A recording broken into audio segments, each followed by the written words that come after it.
ไกลบ้านมาหาเงินใส่ลีที่ไปยิบยืมเขามาฝนบ่ตกหน้าแล้งท่วมหน้าเลยจากบ้านนา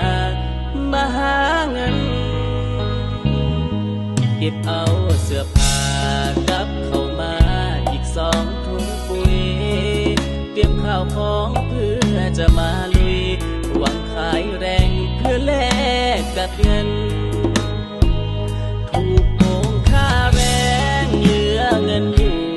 บ่ถึงครึ่งนั่งลงไห้ได้แต่คิดถึงพ่อแม่เฒ่าที่เจ้าเฝ้ารออยากกลับคืนบ้านแต่ลูกยังเฮ็ดบ่ได้มีสินเหลือหลายเงินหามาได้ใส่ยังบ่พอ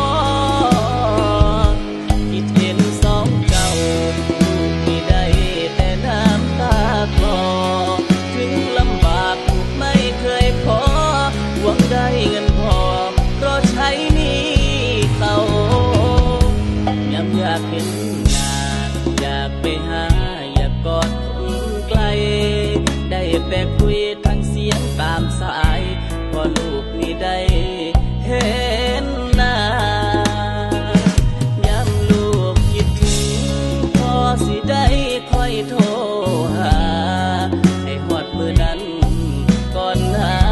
สิกลับคืนหน้าไปหาพ่อแม่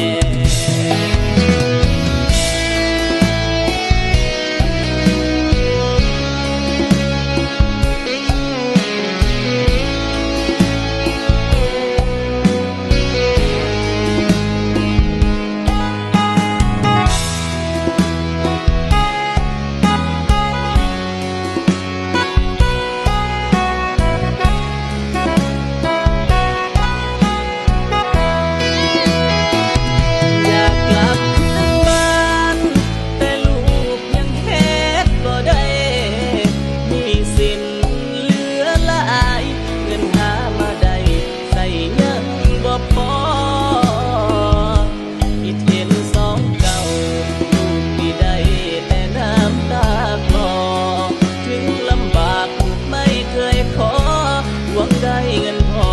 เพราะใช้หนี้เขาย้ำอยากเห็นหน้าอยากไปหา